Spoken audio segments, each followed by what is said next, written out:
Today's show is brought to you by Cotswolds Outdoor, Cross Bikes, Garmin, and Cumulus.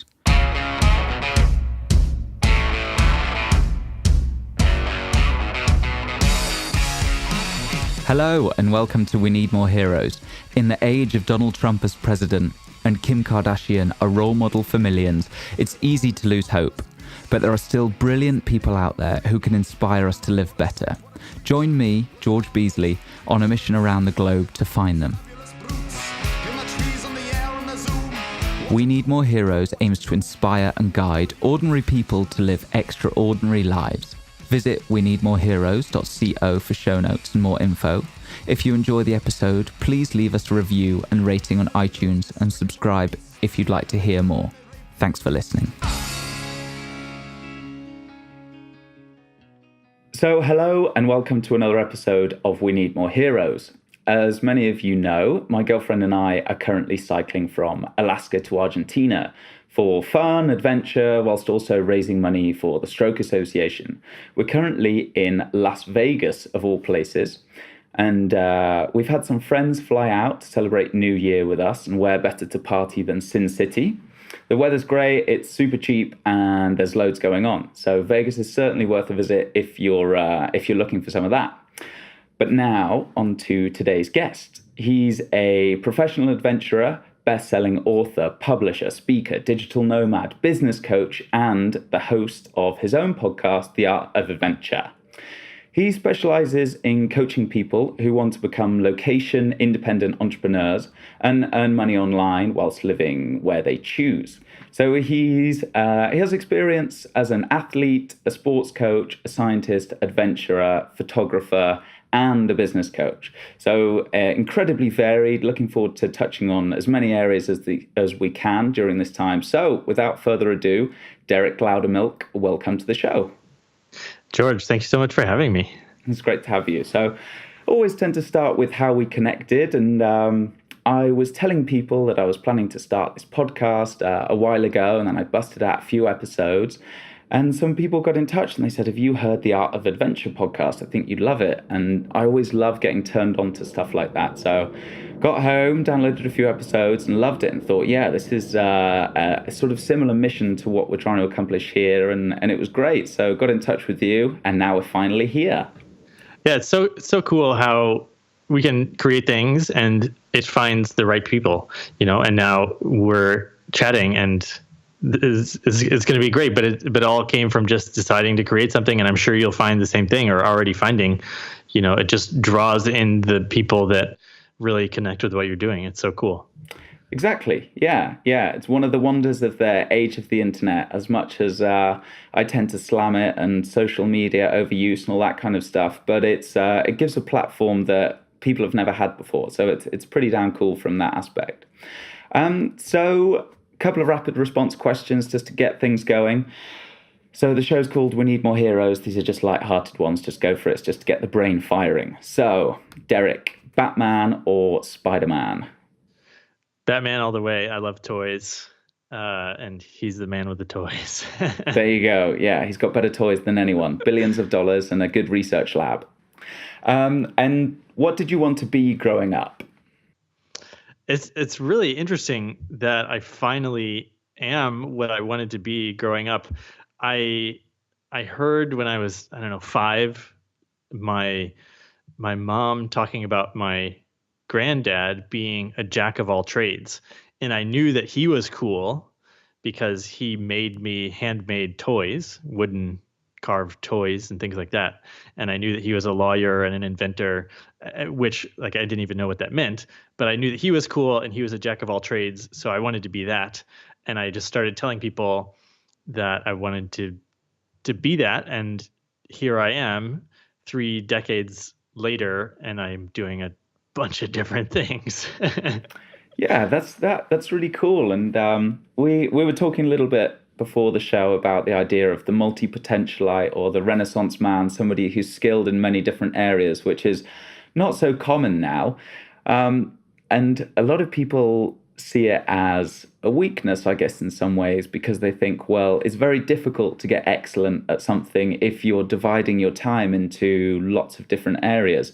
But we were talking about how the big historical figures who we look up to, or a lot of them from history, like Da Vinci or some of the founding fathers, Jefferson, and people like that, they were amateur astronomers and scientists, biologists. They could make maps. They could do all sorts of weird stuff, build a house, a bit like you were saying, have experience in lots of areas. And I I'm very much, I think, of the same disposition as you were saying, but it's a little bit tricky, and I sometimes wish that I just really wanted to do one thing and super specialized in that. But how do you think about it now? Have you always seen it as a strength, or is it more so now that you've become accomplished in lots of different areas that now you're finally like, yeah, this is pretty cool to be able to dip my fingers in lots of different pies? I think humans in general, if you look back in the old days, we had to be good at everything, building up our houses, hunting food, being a member of the tribe. We had to be like reasonably skilled at a broad range of ideas, and then only as it's been economically incentivized to be more specialized, then people think, oh, I should be super specialized. And we see this in kids in sports, or people coming through college picking one degree and sticking with it their whole career or whatever. But I think what that does is it sort of tells people you shouldn't be creative, when really the greatest strength of humanity is exploring our curiosity and trying things. Like, we're hardwired to be explorers. We get a surge of dopamine when we are problem solving. Like, it's one of the main drugs that makes us happy. And if you think back evolutionarily, a tribe that's living in some fertile valley, and they get big enough, 150 people, and they've like maxed out their resources in that valley, and then they send a party adventuring, exploring into the next valley, into the unknown, to see if there's food source there. And it's just this basic part of human nature. And I think if you try to specialize, if you try to confine yourself, I'm just going to be a biologist, then you end up forcing it. If you're all of a sudden curious about painting or social constructs or philosophy or whatever you're curious about, and then you try to push it away, you're shutting down areas in your brain that it naturally wants to explore. Yeah, that's really interesting. It made me think of there's a guy called Jacques Fresco. I don't know if you're familiar with him. Do you know that guy? Mm-mm. He started a movement called the Venus Project, which is all about, he's a social constructionist, and he spent 70 years or something, he just recently died, trying to think about new ways to structure societies, all the way from government to, he was also an engineer, down to practically how towns should be organized and built. And there's a good documentary on YouTube about him and his project called the Venus Project. And you can see they have a little experimental town down in Florida that you can go to. And his idea is just like, this is a much better way that we could live. And it's all simple things like so every town is organized in a circle, and in the middle of the circle there's the resources that people don't use all the time but are still valuable. For example, a violin. Now lots of people can't afford to have a violin, and lots of people who do have a violin don't play it all the time. So they have little houses that people live in all the way around this sort of circumference of the circle. And then you just take one of these little trains in that he's designed, a maglev train, and then you just go in and you use one of these sort of public property goods. And it gives everybody access to these kind of things that we wouldn't use all the time. So his whole idea and everything, I encourage people to go and take a look. He's got a book called The Best That Money Can't Buy. It's a fantastic read. But the quote that I was thinking of when you were saying that was, we can never think something truly original. Creativity is the act of taking known parts and assembling them in different ways. And I guess if you do what you were saying there, where you start to try to combine different areas of known things like evolution, investing, behavioral economics, then somewhere in the middle you can combine those in a different way to yield insight in a way that most other people aren't getting. Yeah, it's like the adjacent possible. Like, here's the knowledge we have, and even in say constructing a society, I think that one of the coolest things is that we haven't figured out all of science. We haven't figured out the perfect way to do things. In many ways, like the way we've constructed our society, governments, roads, houses, is slowly being perfected, or it's somebody tried something that worked and nobody's tinkered with it in the last couple hundred years. And so it could be a, even money, right? Like cryptocurrencies is just a new Mm. way to see if that's a, a better thing. So there's always potential for better ways of doing things. The ways we have just are usually just good enough. And so there's room for exploration pretty much anywhere you look. Yeah, yeah, absolutely. There's another thing that you really made me think of then, which is I guess another part of why people now aren't quite so expert in many different fields is I think the belief that the genius myth that's sometimes called, or the genius conspiracy, which is some people there's a book called The Straight A Conspiracy by Hunter Marks that talks about how one of the most harmful ideas of our time is that you're born good at stuff, genetically predisposed. So people say things like, I didn't get the math gene or I didn't get the language learning gene.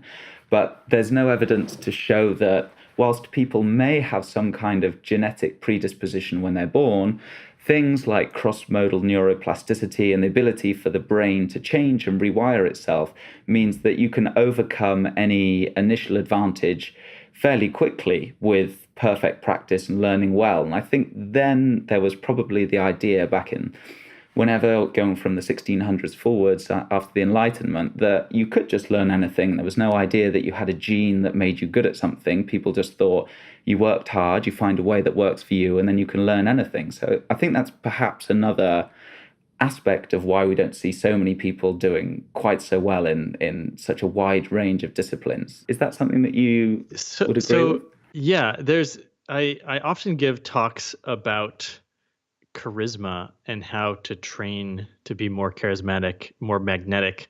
And this is a special passion of mine because I studied body language and nonverbal communication and actually taught myself to be more charismatic and more in line with who I actually thought I was on the inside, have that actually projecting out to the world as someone who's excited and happy and curious and interesting and all these things. And so when I go and I stand in front of audiences, people say, well, all these famous people, politicians, actors, sports heroes that I know are charismatic, they're just born with it. And that's my favorite thing to debunk, is that they're not just born with it. If they seem to have had it their whole lives, because we all have a friend who's been charismatic since grade school, they just learned at a super early age those skills of smiling and being engaged and being an entertainer. Maybe they had a lot of siblings and needed to be charismatic just to get some parental attention or whatever it was. And they learned it so early, it seems like they've always had it.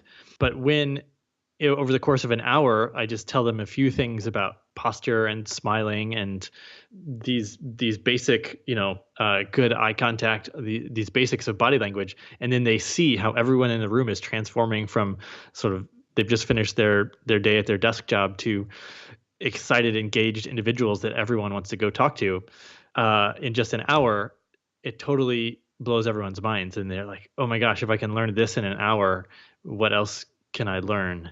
And it's so thrilling just to see people change so fast. Yeah, and so exciting when you realize that it's all up for grabs, that we are plastic, and just to realize that to have that realization that wow, I could actually learn things that I thought were previously off limits. The possibilities then become so much more wide because you just think, wow, well, if I can learn this, it sort of questions your assumptions that you've made about a lot of things as well. Maybe learning another subject, learning another language that you struggled with. So it's great to sort of, like you say, debunk people's beliefs and pull back the curtain and just let them know that maybe the world isn't quite as they expected. Yeah, I think where people run into trouble is that uh, when you're learning something, and we talked about neuroplasticity, you're changing the the way your neurons are connected. You're actually physically, changing pathways in your brain.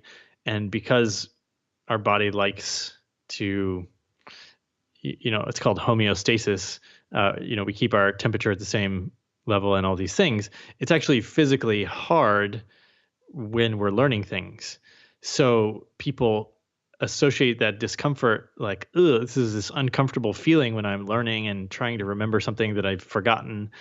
It's actually physically uncomfortable.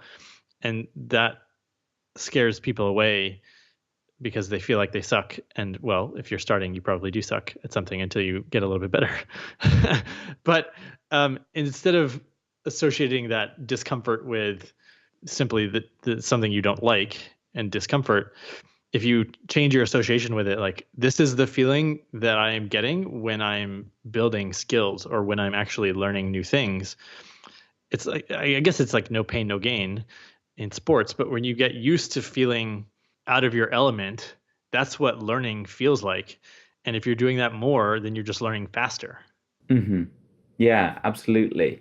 I'm fascinated by this, but certainly no expert. And you'll see people who are, I guess, experts or much more intelligent than me, who come down on either side of the spectrum. And I'm never quite sure. Normally, I guess walking the golden mean is a good way to try and get somewhere closer to the truth. But you'll have people like Hunter Martz, who I mentioned before in his book, debunking all these ideas of geniuses. And we're told that Mozart wrote his first symphony when he was 4, but then you find out that actually it was his dad who was a musician and helped him, and he probably just sat there. But then he had this belief that he was incredibly good, and he practiced a lot and had training from when he was just 3 or 4 years old. So by the time he got to age 20, he actually was pretty incredible. So those guys are saying it's all environment, it's all your life. There's nothing genetic to stop you. And then on the other side, you listen to somebody maybe like Sam Harris, or there's that book, The Bell Curve, about saying how things are far more genetically predetermined, and the range of your potential output is strongly determined by your genetics, and you can't really escape that. So it's always hard to know which to believe, and yeah, probably walking somewhere in the middle. But have you got any thoughts on that? And what do you think of the limitations? I mean, epigenetics is something that's also really interesting, the actual expression of your genes. So whilst you may have a gene that, say, makes you more susceptible to breast cancer, for example, the environment that you live in can determine whether that gene is expressed or not. And that's more important than just having some kind of genetic predisposition. We watched something the other day, and there was an expert talking about how of 100 women who get breast cancer, on average, only 3 of them have the gene that predisposes them to be more likely to get breast cancer. It's just anybody can get it. Those people are more likely, but the environment is far more important. So, well, how do you feel about this whole nature nurture debate? Yeah, I approach it. I have a 1-year-old, and I'm thinking like if there's anything I can do to potentially boost his IQ, like giving him more avocados or playing different types of music or reading him books or taking him out into the garden and letting him observe, like all these things say like maybe it will help. And so I figure I'm just gonna remove all the barriers, like he's not going to be around anyone smoking. uh we're not going to watch TV, and we're going to like just maximize all the potential ways that could be beneficial, in hopes that in aggregate the environment helps him take advantage of whatever naturally he has. Because I'm going to assume like his ability to grow his brain and his body is genetically determined, but what he's going to do with that largely depends on how we direct his attention. So I'm just sticking with super basic things, like making sure we get plenty of sunshine and sleep and laughing and cuddle time, and just like all these basic human things. Like let's just do all of those every day or every week, and then follow our curiosity, and explore as needed. Yeah, I think that sounds like a great way to approach it. It's a bit like Pascal's wager. He doesn't know if God is real, but if he is real and he says that he doesn't believe in him, then he may go to hell. If he doesn't know if he's real, and if he just says he believes, then he'll go to heaven. So it's a bit like you don't know whether any of these things will actually work. Maybe avocados do help, maybe they don't. Some things almost certainly do, like sunlight. But if they're sort of pleasurable things to do anyway, you might as well keep them all on the agenda because you've got nothing to lose doing them anyway. Yeah, yeah, and it just most of these things are like the enjoyable parts of life anyway. Yeah, yeah, absolutely. Reading a book now called Move Your DNA by a lady called Katie Bowman.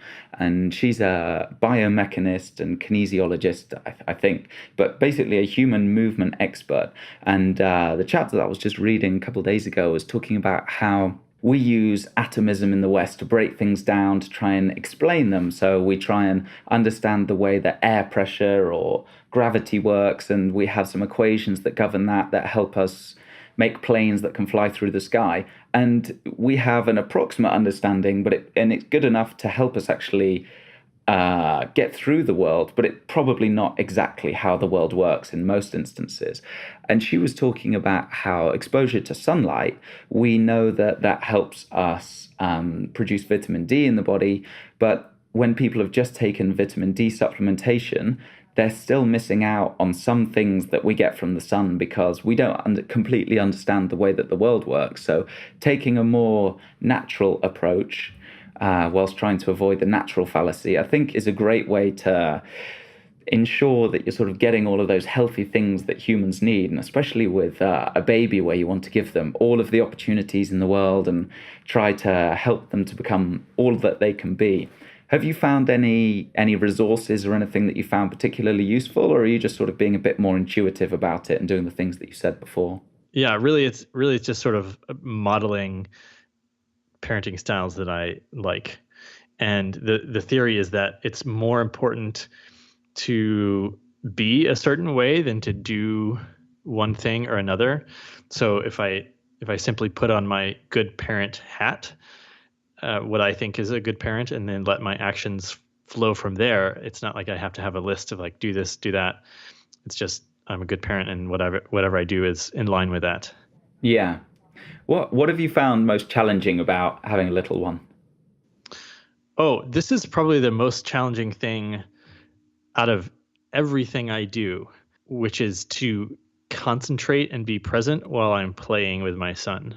Like sometimes within minutes, my thoughts will go somewhere else, and we'll be playing with blocks, and I'll be thinking about a work project or a blog post I want to write or an adventure I want to go on.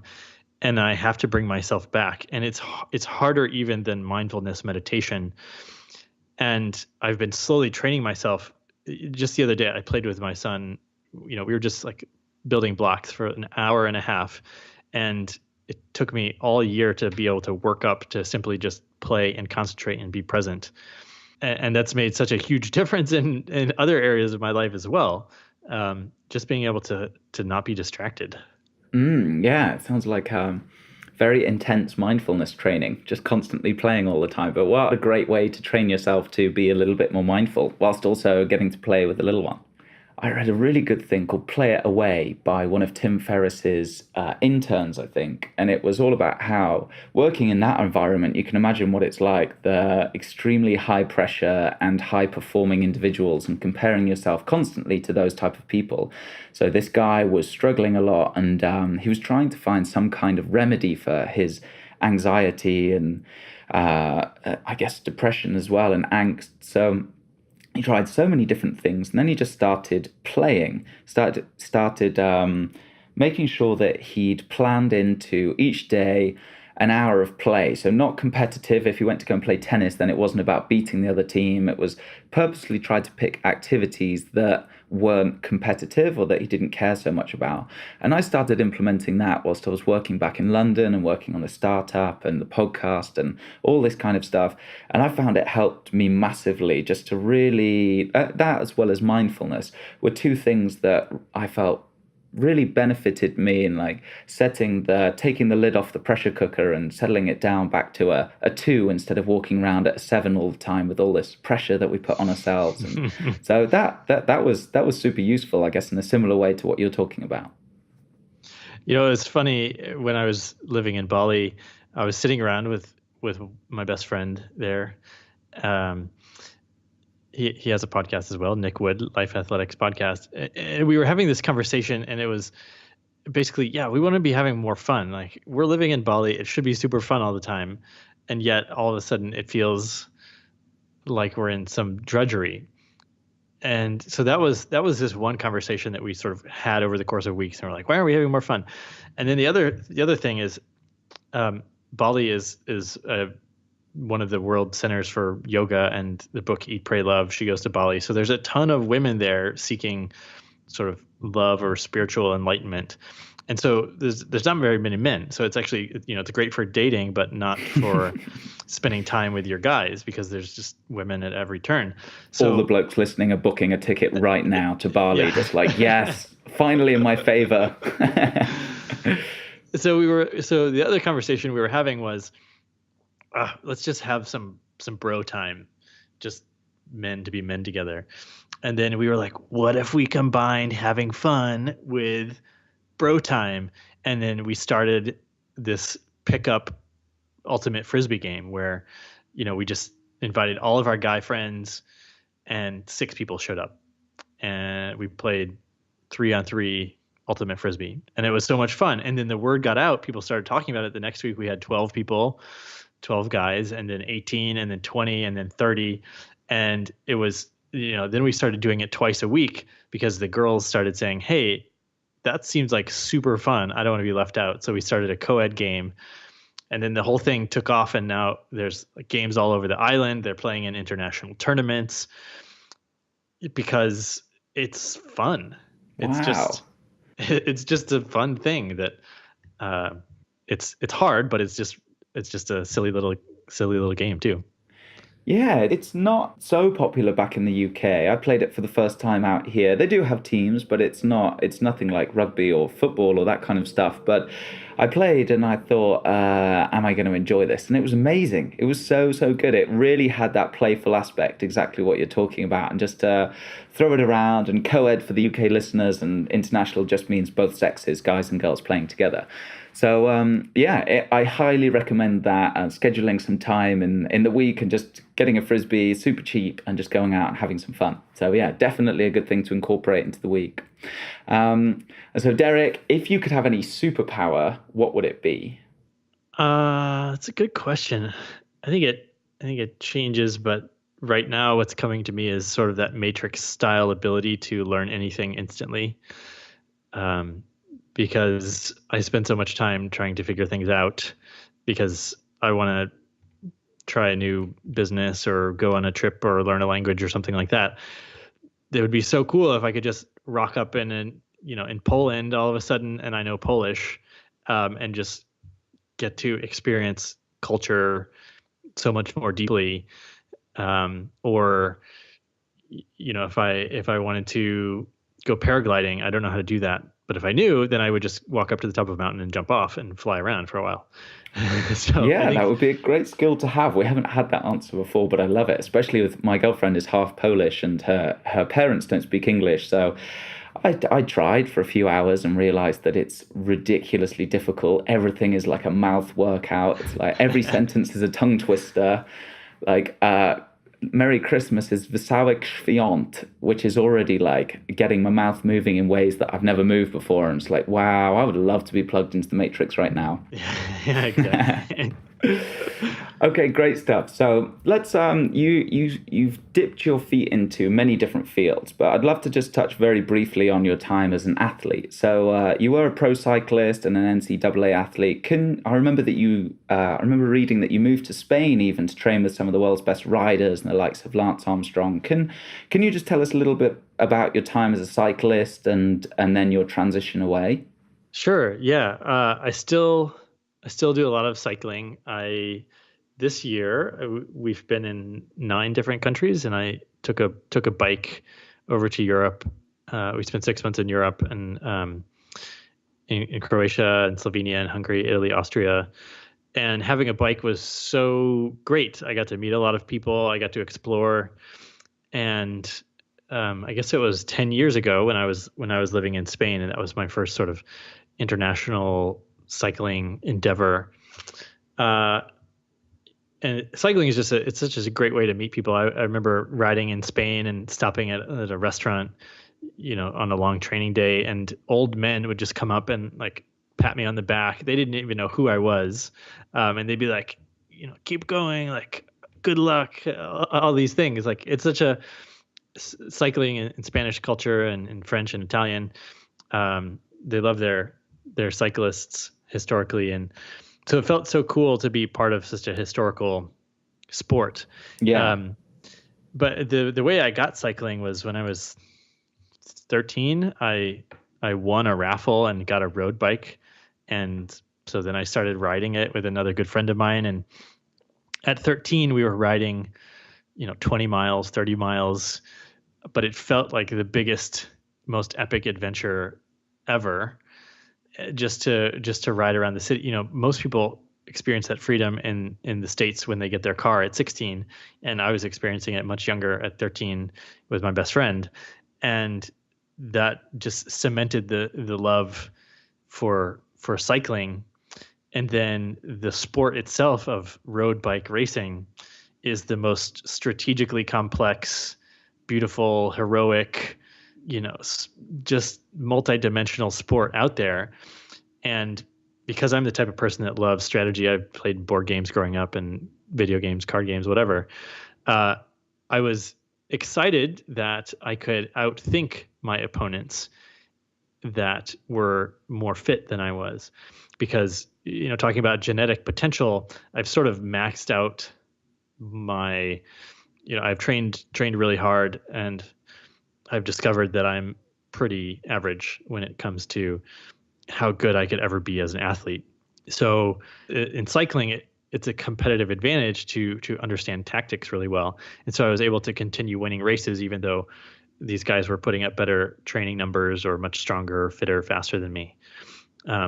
Which is, it's nice to know that's that, like, really underdog has a interesting. chance. Yeah, because I must admit I never ever, because I've never road cycled like that really. We're doing the cycle tour, but I've never raced or done long distance cycle races. Um, so when you say there's a lot of strategy and tactics, can you just talk a little bit more about that? Do you mean in terms of like when you choose to sprint and when you don't? Because what sort of elements are at play, and what are the pieces that you're potentially thinking about moving? Yeah. So it's like a combination of running plus NASCAR, plus chess, essentially. So there's the tech side, and let's assume like all the top racers in the world have like some of the best cycling technology. So that's a pretty level playing field. And then there's the fitness side of things. So everyone's got really good coaches now, and they understand nutrition, and they're training super hard. They're focusing 100% of their time. Even in the last 2 decades, training has come more than it has ever before.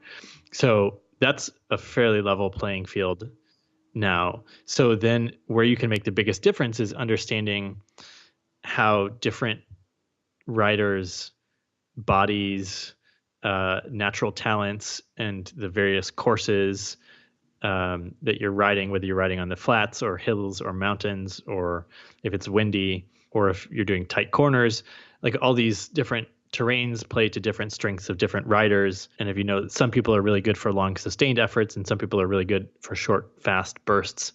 Plus you have the interplay of drafting and things like that allows you to save energy.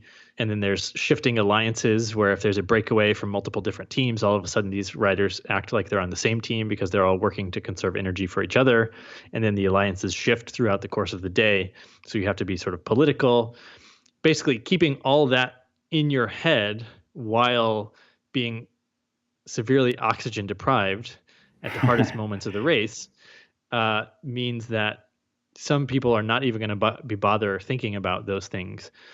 But if I'm thinking about pattern recognition that I see over and over, then all of a sudden I know just exactly how to spend my last ounce of energy to win a race.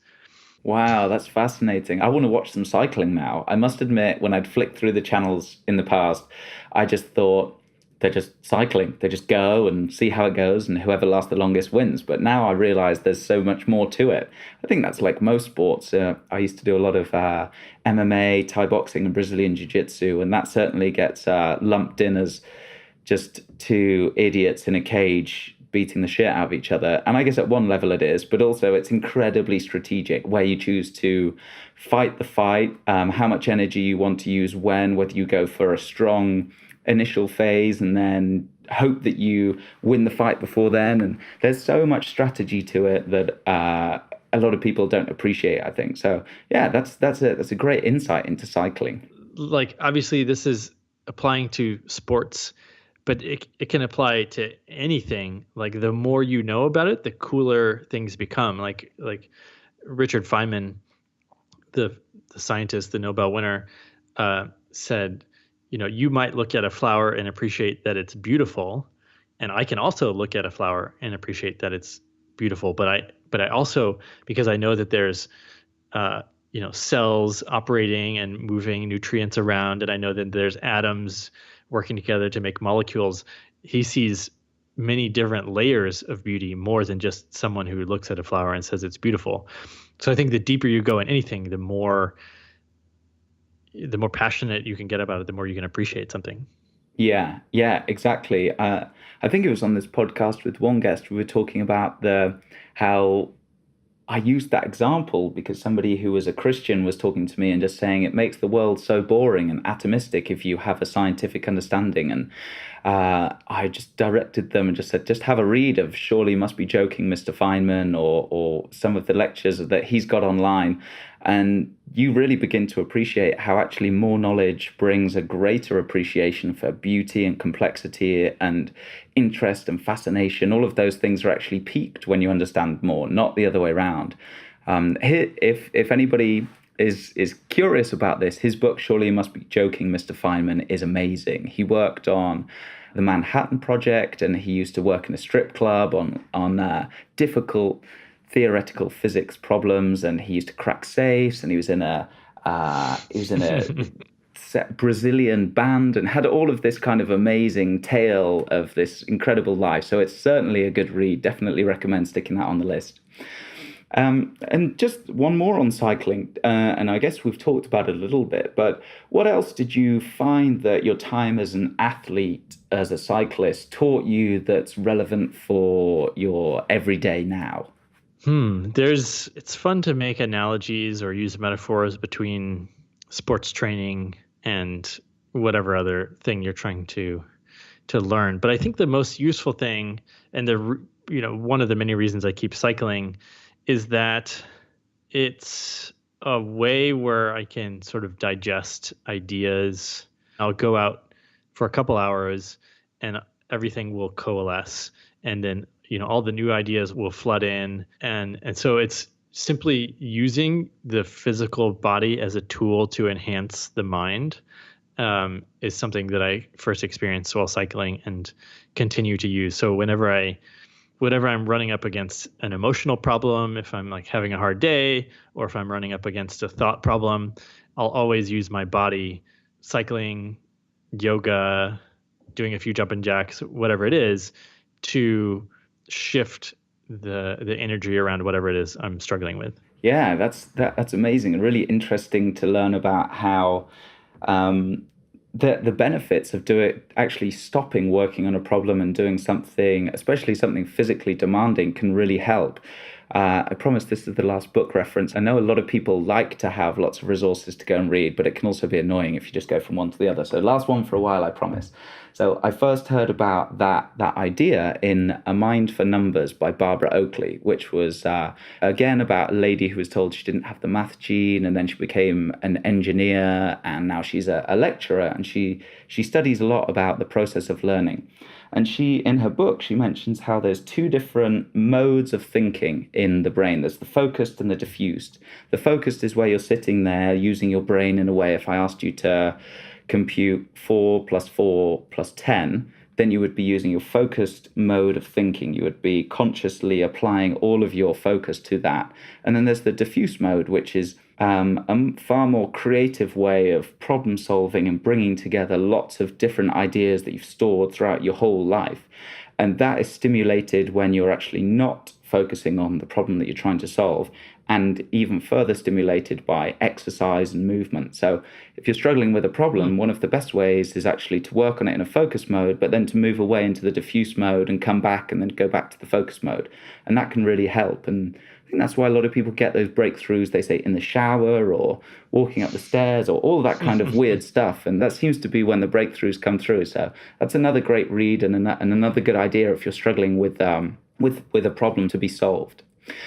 So after your time competing as an athlete, you moved into coaching and you coached riders to multiple national championships. So can you just tell us a bit about that transition and your journey learning to become a coach?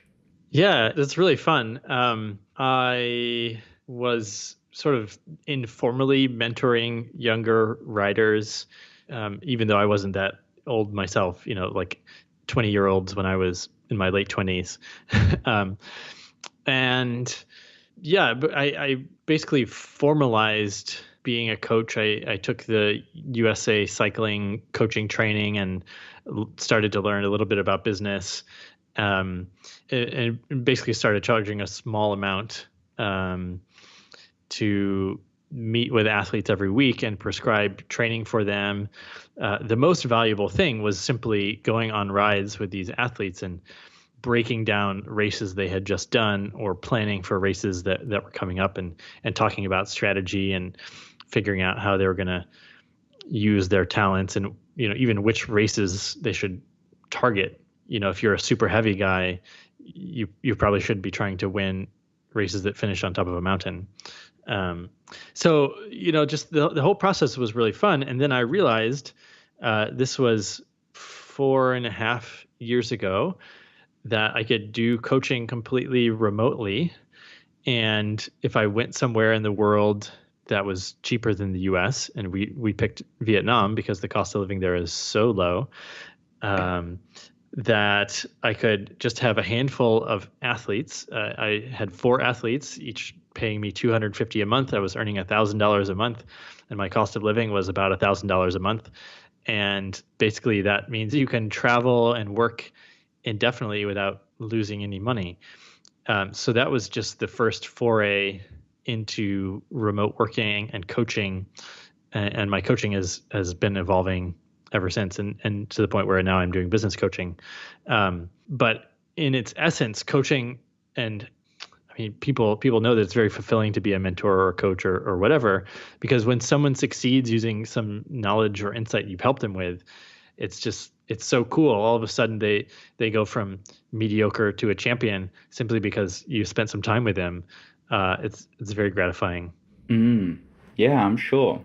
And when you first started, did you, a lot of people, when they start something new and start charging for it, say that they struggle with imposter syndrome. Was that something that you felt or battled with, or did you just sort of feel like you had a good enough experience given that you'd sort of informally been mentoring them? That's a good question.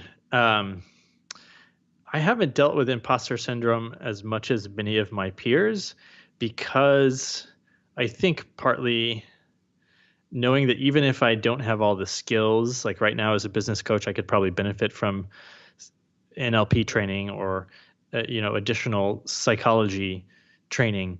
But I know that I'm so committed to the success of whoever I'm working with, it doesn't really matter. I'll just keep getting better and better at what I do. But if I'm committed to the results, then I'm going to show up 100% for whoever I'm coaching. Mm-hmm. So I don't really feel like an imposter because I'm committed. Yeah, that makes sense. For you, what separates an exceptional athlete from a good one? Well, it's a way of thinking. There's a lot to do with looking at the big picture and understanding, how they will improve over time, how they can get from beginner to wherever they want to go, or how they can get from expert to Olympian or wherever they're trying to go. And it's a very sort of analytical approach in one sense. Like a one great workout today isn't mean you're gonna get fit enough to become a professional. Hmm. It takes years because the body is something you really have to mold. But it's a lot to do with resilience, because we're walking this fine line. Like, we train the body and we get torn down and the body rebuilds and it's a little bit stronger than before. And so you're going to have so many moments of self-doubt and frustration and wondering if you can really do it, um, being able to focus when it counts. This is all back to mental training. And that's, on any given day, if two equal competitors show up and someone has more focus and motivation and drive, they're going to be able to stand just a little bit more pain and win the race by a hair. That's really the interesting place where the difference is made, is the mental toughness side of things. So that's the end of part 1. I hope you enjoyed it. Part 2 is also available for download, so if you'd like to listen to that, go on ahead and get listening. Thanks very much.